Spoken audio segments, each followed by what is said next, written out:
La première fois que j'ai ouvert le document pour voir la proposition d'Almgreen et Draxet, ma réaction ça a été « Waouh! C'est génial, mais comment on va faire ?»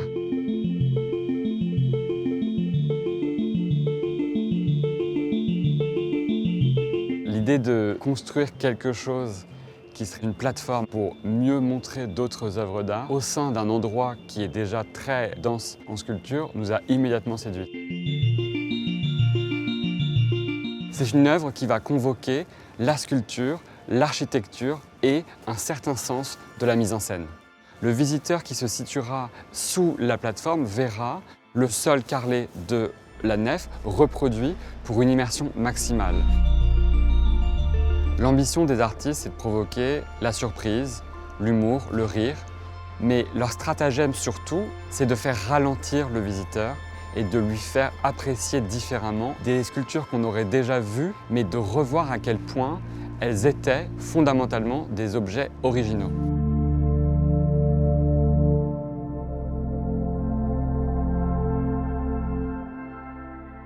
Nous sommes un musée contemporain au sens où le visiteur qui vient chaque jour au musée rentre avec des préoccupations qui sont des préoccupations de son temps. 2 fois par an, nous invitons de grands artistes à venir mettre en dialogue leur propre production artistique avec leurs sources d'inspiration au sein du musée d'Orsay. Chaque projet du musée est situé dans l'endroit où ce dialogue est le plus précieux. L'endroit le plus important pour Almgreen et Draxet, en tant que sculpteur, architecte, était évidemment l'iconique nef de sculpture du musée d'Orsay.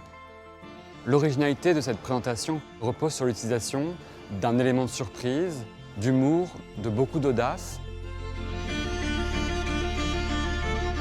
Il y a des dizaines de clins d'œil dans chaque sculpture qu'Almgreen et Draxet ont conçue pour le musée d'Orsay afin qu'elle fasse vraiment référence aux œuvres de la collection.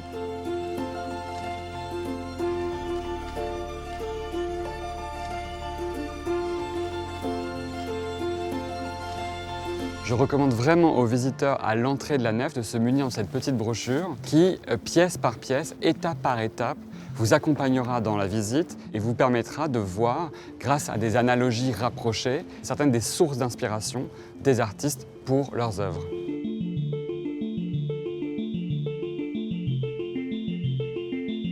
Aujourd'hui, quand on visite un musée, on a tendance à documenter sa visite en prenant les œuvres qu'on va voir en photo. Almgreen et Draxet ont imaginé une œuvre qui, cette fois-ci, photographie le visiteur et non l'inverse. Les artistes ont été frappés, lors de leurs nombreuses visites au musée pour préparer l'exposition, par le nombre de groupes d'enfants qui venaient visiter le musée avec leurs professeurs et ils ont imaginé une autre forme de transgression. Cette sculpture hyper réaliste qui représente un enfant en train de dessiner les Romains de la décadence sous l'œuvre et derrière les piquets de protection de l'œuvre. Ils ont imaginé en fait que cet enfant aurait dépassé non seulement cette mise à distance, mais la surveillance de ses professeurs ou de ses parents et qu'il serait absorbé par cette œuvre sans tout à fait en comprendre l'entière signification.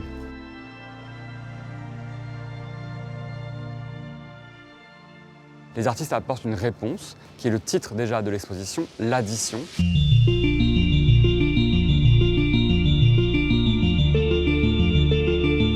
Ils rajoutent quelque chose, ils rajoutent une occasion de montrer d'autres œuvres d'art, d'autres sculptures. Pour eux, l'addition, c'est tout autant ce gigantesque objet de plateforme derrière moi que le fait d'augmenter notre relation à l'histoire de la sculpture figurative en imaginant des sculptures qui reprennent certains éléments de la tradition de l'histoire de l'art, ce que les artistes appellent un flirt transhistorique. On va rajouter un drone, une machine à laver, des lunettes de réalité virtuelle, des objets qui sont des objets de notre temps qui se retrouvent ainsi inscrits dans l'histoire de l'art. Ces objets, ils font partie de nos vies, ils sont déjà dans notre histoire. Il y a un phénomène de séduction entre leurs œuvres et les œuvres du musée.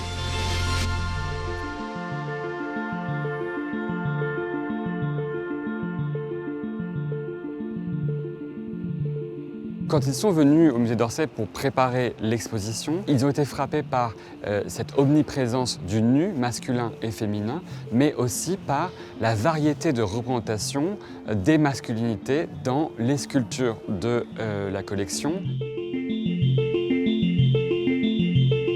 L'œuvre dans le travail d'Almgren et Draxet qui porte le plus sur ces questions des masculinités contemporaines, c'est le plongeoir que le visiteur peut voir au milieu de la nef. C'est une œuvre qui s'appelle Le Choix, qui représente un jeune garçon tout au bout du plongeoir, au moment exact où il contemple l'idée de sauter ou de faire marche arrière et de redescendre par l'échelle.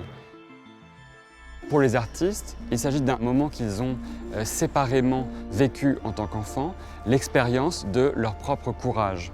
Décider s'ils allaient avoir le courage de sauter en avant ou alors avoir le courage d'admettre qu'ils ne seraient pas prêts et de redescendre. Ils disent que les deux décisions sont également courageuses et demandent une forme différente de témérité et d'audace. Ce qui est intéressant, c'est qu'on retrouve l'idée d'une masculinité qui peut admettre ses propres failles, une masculinité qui peut admettre de ne pas être dans une constante forme de démonstration et qui parle de nos moments héroïques de la vie quotidienne à toutes et à tous.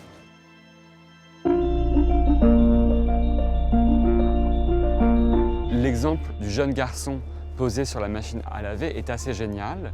L'œuvre s'appelle 60 minutes parce que c'est la durée d'un cycle de lavage, mais le rond sur la façade de la machine à laver renvoie au rond qui est immédiatement posté en face de lui, à savoir l'iconique horloge de la nef. Pour pousser davantage, j'ai demandé aux artistes, mais pourquoi est-ce une machine à laver et pas un lave-vaisselle? Et eux ont répondu qu'ils réalisent des œuvres qui sont aussi faites pour être perçues par le regard d'un enfant. Et donc ils ont imaginé qu'un enfant qui rentrerait au musée d'Orsay pourrait se demander pourquoi il y a autant de sculptures de gens nus. Où sont leurs vêtements? Les artistes apportent la réponse, leurs vêtements sont dans la machine à laver.